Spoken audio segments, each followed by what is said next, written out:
You're listening to Sox in the Basement, a production of the Broadcast Basement Limited, where every show is 30 minutes of good and comes from a basement bar on the south side of Chicago. Pull up a stool, pour a cold one, and join us right now for Sox in the Basement. Heard everywhere podcasts can be found, and always at soxinthebasement.com. Pitchers and catchers report this week. Let it sink in, bask in the glory of it, Ed.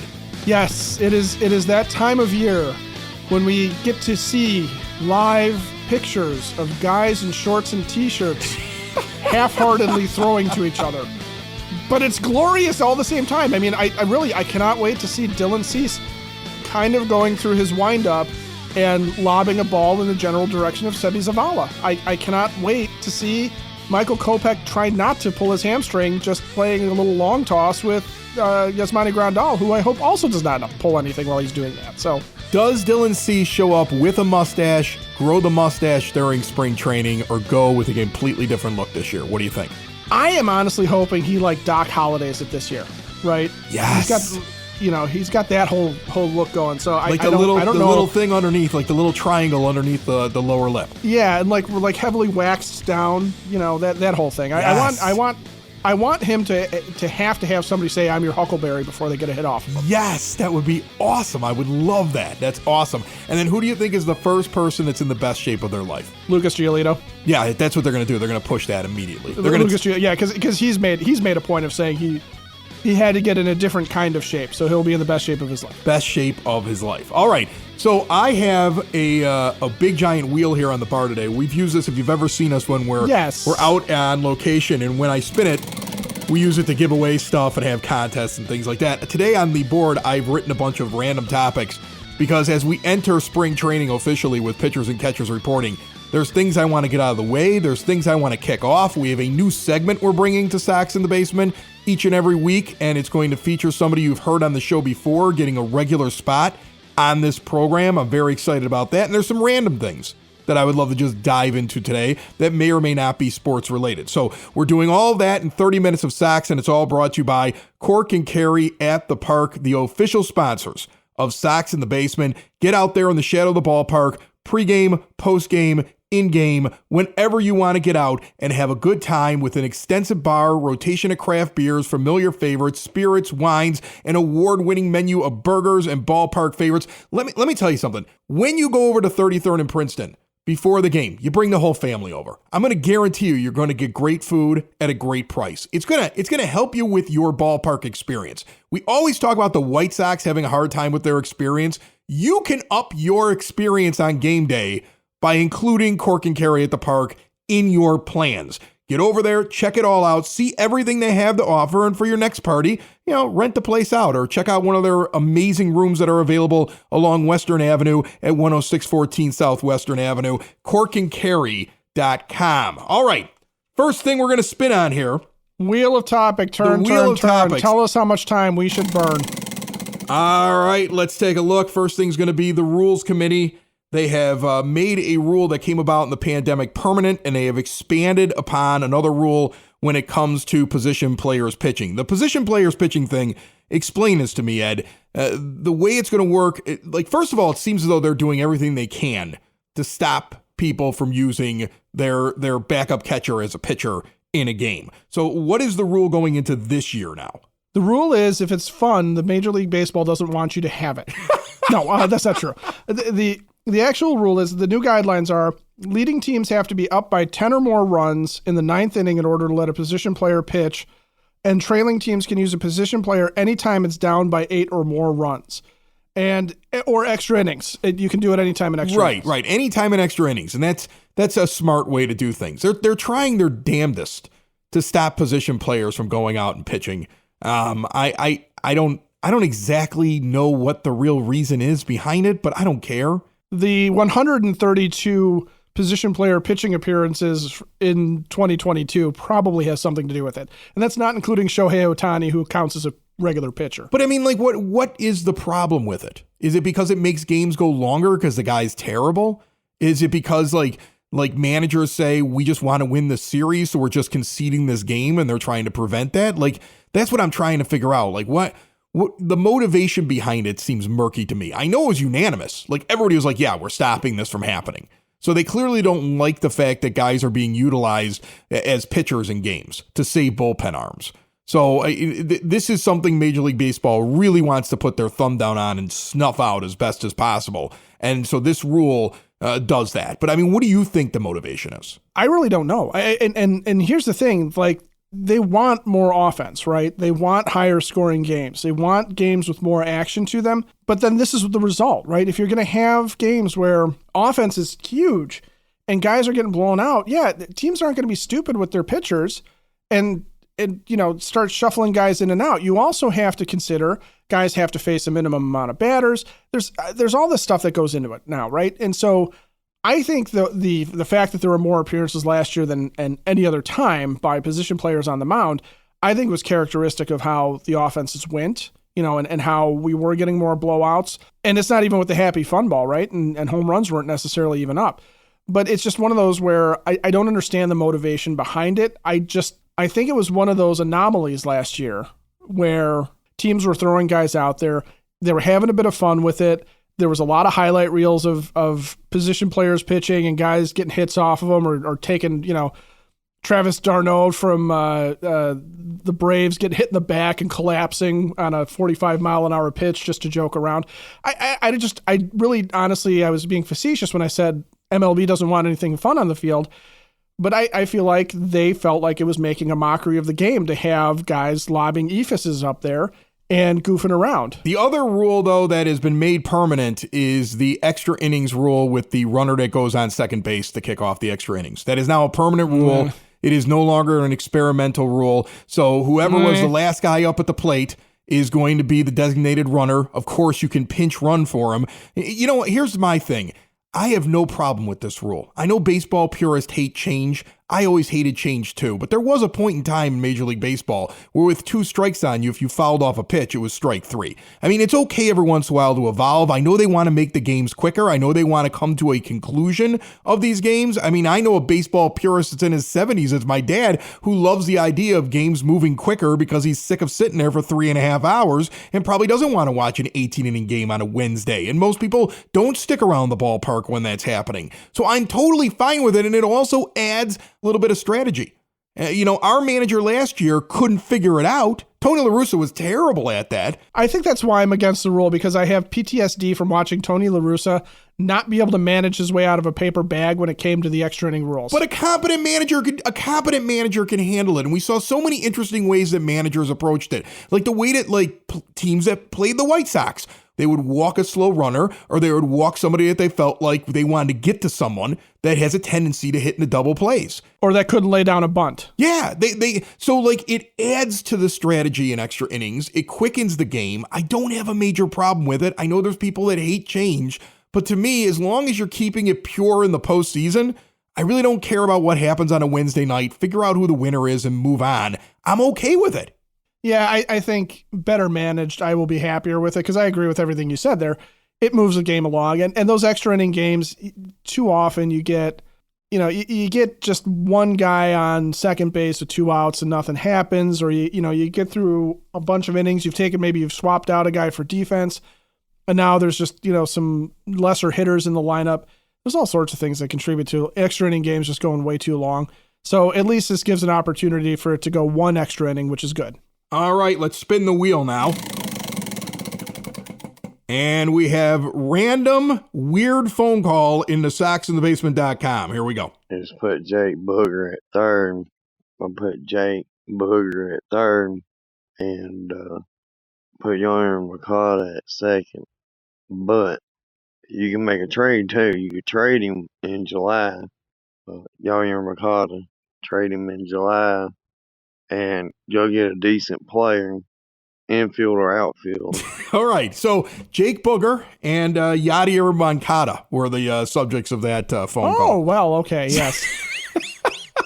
Listen, if Yadier Molina wants to pretend to be Yohan Moncada, I'm okay with that. Even if he wants to play second base or third base. Yeah, that's fine. Here's the thing. They're never going to move Yohan Moncada back to second. I know that everybody looks at the problems at second base. Terrible. They're never doing that. Bad. They're not going to put him at second and put Jake Booger over at third when Jake Booger couldn't show you that he could play very good defense over at the hot corner. I don't think that that's an option. That guy sounded like he was intoxicated. If he fell down and hurt himself, or if he's got a family member at home that's getting on in their years and they want to stay independent and in the home and not go into assisted living, Hyatt Home Medical Equipment in Evergreen Park has a big, beautiful showroom with all kinds of equipment to help people stay in the home. You can make the home into a smart home.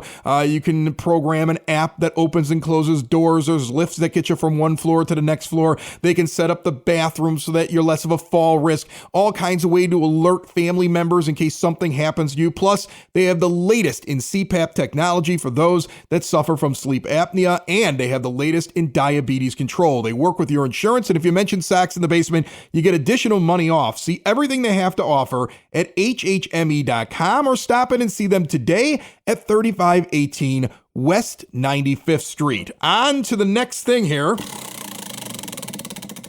Spin that wheel. Fantasy baseball news that affects the White Sox this week. We did this on the last show, but there was something new you wanted to bring up, so that's why I put it on the wheel. What do you have? It's a good bit of fantasy baseball news for White Sox fans because according to CBS Sports and their fantasy baseball and the RotoWire staff, White Sox Larry Garcia being viewed as a backup. Well, good. While Garcia drew quite a bit of playing time under former manager Tony La Russa, new skipper Pedro Grifol is expected to lean more towards Romy Gonzalez and Lennon Sosa for starts at second base. The offseason addition of Andrew Benintendi and the rise of top prospect Oscar Colas will also cloud the path for Garcia to get looks in the corner outfield. In other words, he ain't playing every day. We're not going to see that much of him, so don't draft him in fantasy baseball, which you shouldn't have been doing anyway. But I just love the fact that they had to point out that Larry Garcia is, in fact, a backup player. He's a wasted roster spot on a team that can't admit that there's no place for him. And the longer they hold on to him, they just look stupid.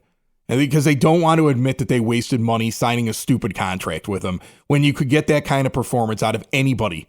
He's a dime a dozen even when he's playing up to what his potential is. If he just gives you his average career year, there's a million guys out there that you could sign for less.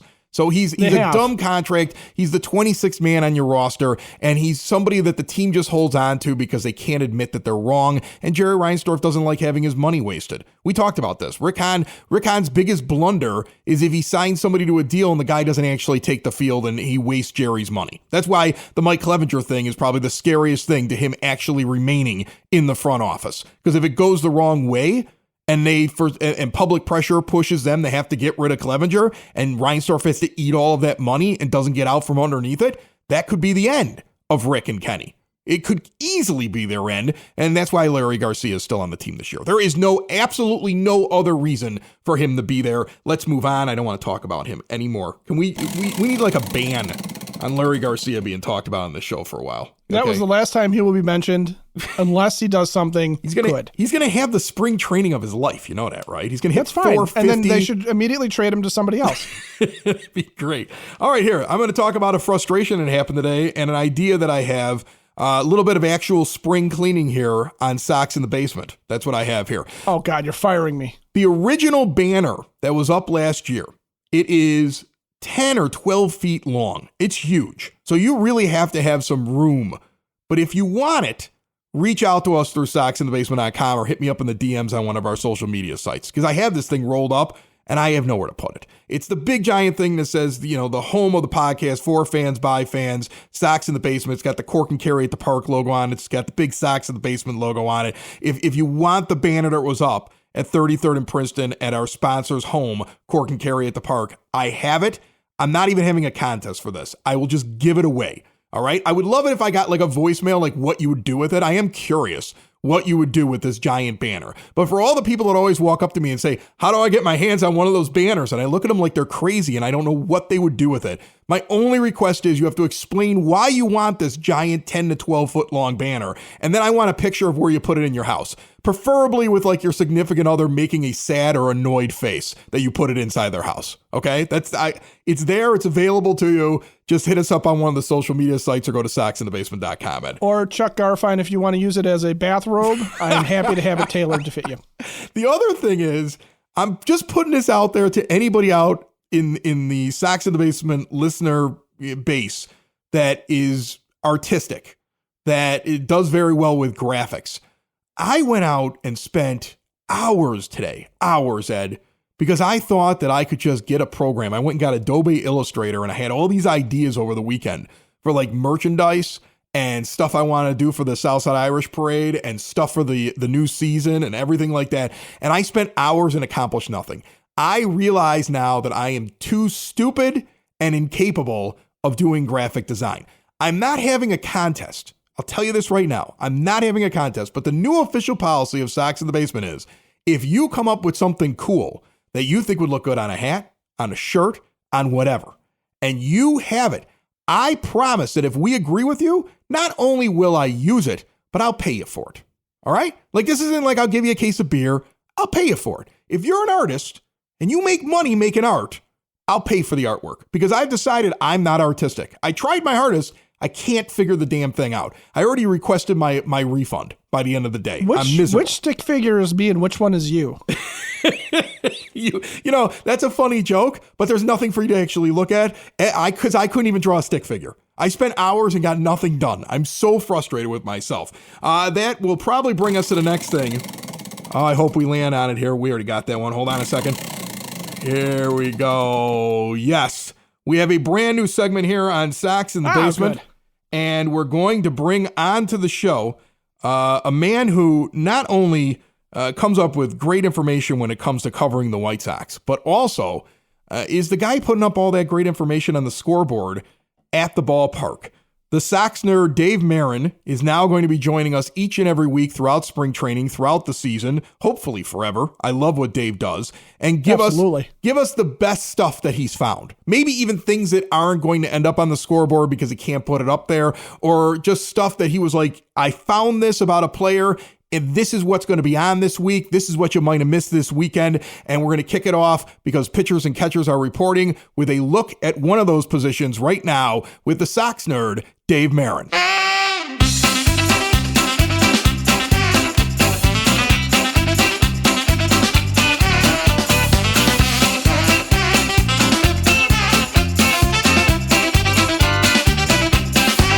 And it is now time for Nerding Out with the Sox nerd, Dave Marin. How are you, Dave? Great, Chris. How are you? Good. Pitchers and catchers report this week.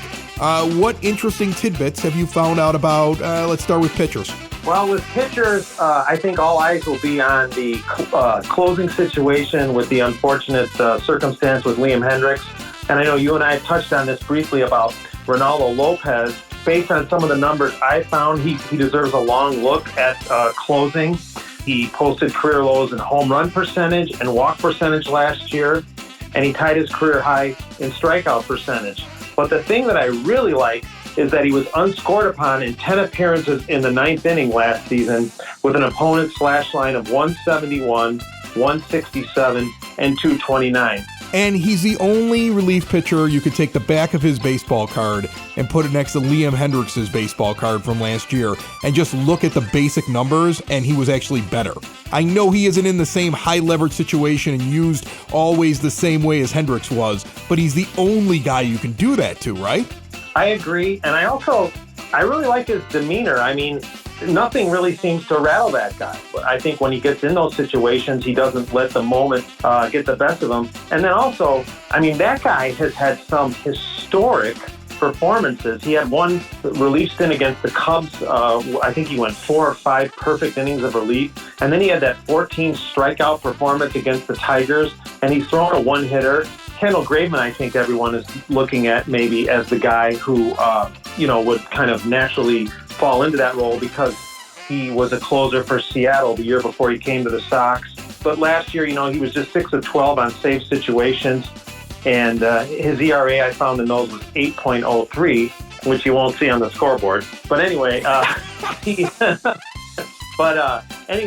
I'm sure they'll be using spring training to see, how he fits in those situations. And, I know some people don't like the World Baseball Classic, but from Graveman's point of view, we may get a chance to see him in some high-leverage, safe situations. The closer situation, definitely something to look at in spring training as pitchers and catchers are reporting. Take me home with one more pitching stat. Do you have anything for the starters? Davis Martin, he was reliable. He was serviceable in that 5th spot. I wouldn't mind seeing him there. And one thing I found out about him was that he posted 3.11 ERA in the 10 games where he went at least 5 innings last season. I'm not completely uncomfortable with Davis Martin in that 5th or 6th starting role based on some of the numbers I've seen. There we go. The Sox nerd Dave Marin is brought to you proudly by the law offices of Parente and Norm. When you've been injured, you need a team that will do what it takes to fight for your rights. Insurance companies only care about one thing, the bottom line. They have the experience, dedication, proven results it takes to get you the care and compensation you deserve. The law offices of Parente and Norm have recovered over $425 million for their injured clients and their loved ones. Sox in the Basement listeners, free case evaluation. Call or text them today at 312-641-5926 or visit pninjurylaw.com. We will get into the catchers next week. Sound good, Sox nerd? Perfect. Back to the wheel. Another one, Ed. I can't help it. What? It came up. I have another random voicemail. It's always the same guy. I think he's in Kentucky. This one, I think he was drinking a lot of bourbon. All right, here we go. Drink some more bourbon. Here we go. You move Luis Garcia to center field, put Luis Robert at second, and try that out. Tell everybody about that one. Change out Luis Robert Wait. and Luis Garcia. Put Luis Garcia in center. Put Luis Robert at second base. That's what I thought I heard. How much bourbon do you have to drink to come up with that idea and then call into somebody and suggest it? You know what? I will do an experiment this weekend. You'll probably I will drink die. a lot of bourbon, and I'll see how long it takes me to call you with that idea. I mean, no, don't do that. Anybody who tries to drink enough to come up with that kind of an idea, most people would die trying. Next thing on the wheel. Valentine's Day. The show comes out on Valentine's Day. Do you have any big plans with the wife? No, I don't. We historically have not really done anything for Valentine's Day, and even when I've tried, she's basically just been like, "Oh, that's it." So, yeah. So I already did it this weekend. Like I went and bounced around at different breweries. Like my wife likes going to breweries. I found a winner. I found a country girl from West Virginia who cooks and likes going to breweries. I mean, it's the way to my heart. That's a big win right there for you. Big win right there. So we went out to a few of them. We were in the Tinley area because, of course, we started at Hailstorm Brewing Company, the official brewery of Sox in the Basement. Then I bounced around to a couple other places. I will tell you there was a place that I went to, and I'm not going to disparage a place, but after I left Hailstorm, I went to another area place that wasn't accepting cash. And like right away, I was like, drink your beer. We're going to the next spot. And she's like, what? I'm like, I won't put up with that. I won't. Were they doing the thing where they put on the service charge because they have to take your credit card? No, it's one of those places where like, here I am. I walk in and all I want to do is order a couple of beers. I'm like, I just want to try what they have. I've never been in this place before, right? And I walk in and I'm like, I want to try 2 beers. And they're like, okay, fine. And they got a big sign that says no cash. And I'm like, really, no cash? Like, yeah, we don't do cash. They take my credit card and then they just give me the total on the Apple screen. So I can't tell what they charge per beer. I can't tell what service fee they threw on. I can't tell what the tax was. You really shouldn't be tipping on service fees and tax to begin with. And so in the end, I'm looking at it and like for 2 beers, the suggested tip is something like $6. And I'm like, for pouring 2 beers? And I started laughing. And I was like, no, I'll just put in $2 because you poured 2 beers. I mean, it isn't like you're back there like, recreating the wheel. But that's the scam now is like, you can't use cash. You can't see what you're spending. I was like, right away, I told her, I'm like, that's it. We're not even walk back into that place again. It was like a one-time shot. I'll never walk into that place again. When I go to Tinley, I don't normally go to other places. So this taught me a lesson, Ed, that the only place I go now is I'm going to Hailstorm. That's because Hailstorm takes my cash. I put my cash on the bar. They'll take your card. They'll tell you what you paid. Cash, card, right. And you know what the beer costs, and it's delicious. And so what else do you need, really? And they've fixed fixed some things up, and there was already a beautiful beer hall, but now they have these big high tables around the bar area, and they just every time I walk in there, something's been added to. The kitchen is insane right now. They're going to start doing lunch specials, which is awesome. Well, the food there is, we don't talk a lot about the food there, but it's good. Well, they've upped their game with the chef there. And now with the lunch specials, basically Tuesday through Friday, and they're going to get me a list of all of them, but they're going to have a lunch special where like, you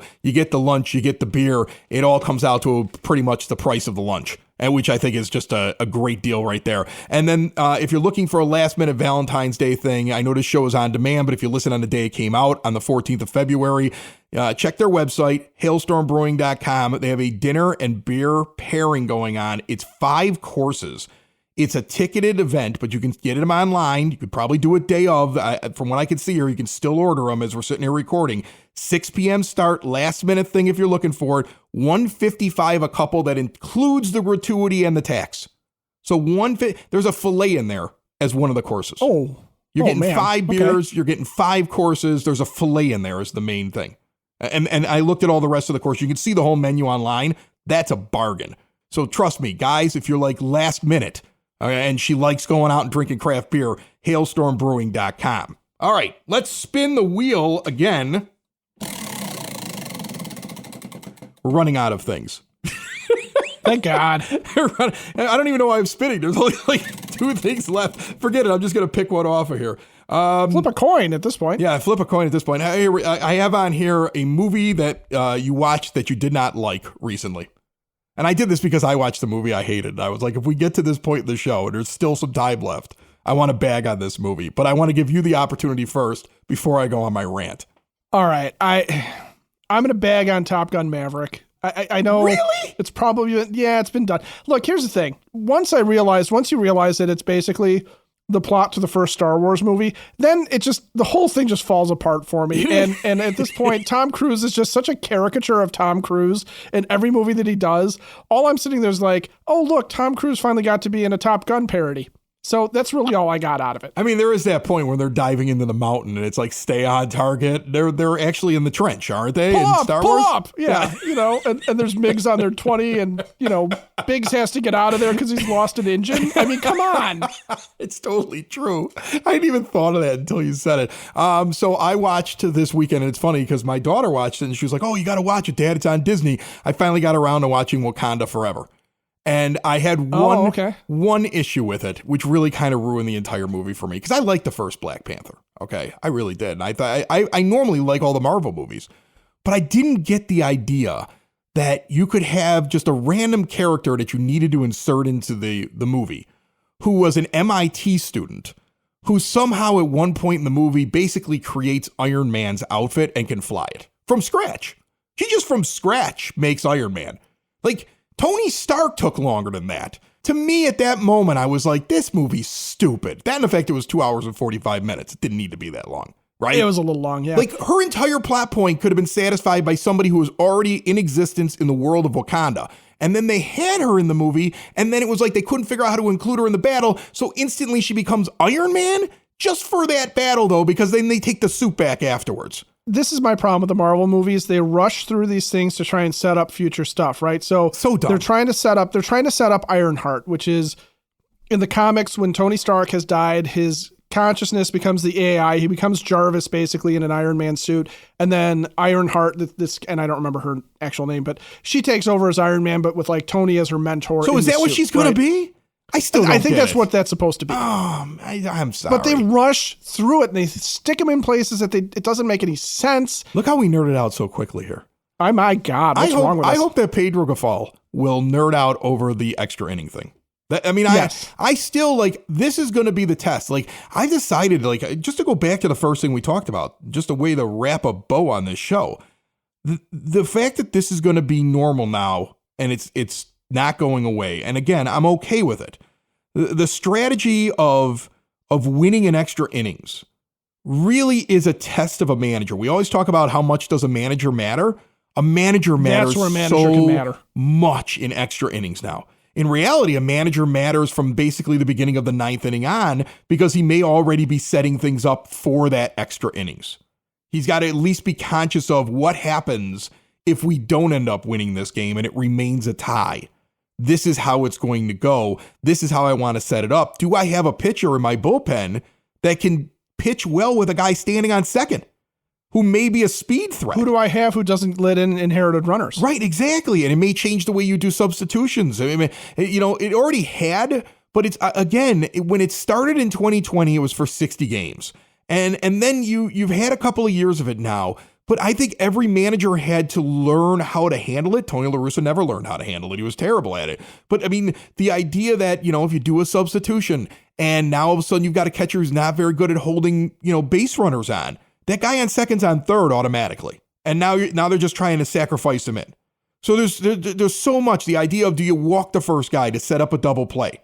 Because that's fine. If the guy moves from second to third, but you're able to get 2 outs, you'll take that. There were so many different things that I think last year was the first time we saw managers thinking outside the box. And I imagine they've only started to scratch the surface on how the right way is to play those extra innings. So it continues to fascinate me. And I think for the first time, we're going to have a manager that might actually try something other than just go out there and play. Like La Russa didn't even know he could pinch run. Remember that last year? Like, right. Wasn't it Fegan who pointed it out from The Athletic? He was like, did you know you could pinch run? Wasn't it a fan that was like, maybe you should pinch run for Vaughn? No, that was a different thing. Wasn't it? Oh, right. Okay. Yeah, it might have been a different thing. But still. That wasn't an extra. But it's still, you're right. Like, he never understood it because the game was already past him at that point. He wasn't going to learn something new with this rule. We have a manager now that, became a manager after the rule was in effect and watched it for a few years on a bench and has probably a pretty good understanding of it. Always talks about preparation. If he's really prepared, he'll know how to attack those later innings. That could be an advantage for your team where you pick up a couple of wins that you wouldn't have picked up the year before with the manager you used to have right then and there. So I find that fascinating. I'm totally fine with keeping that rule. I am too. And I'm curious to see what he's going to do with, with the changes in the shift rules. I'm curious to see what he's going to do if the Sox are going to run more with some of the guys that they have, if he's going to emphasize speed with some of these guys because of the bigger bases.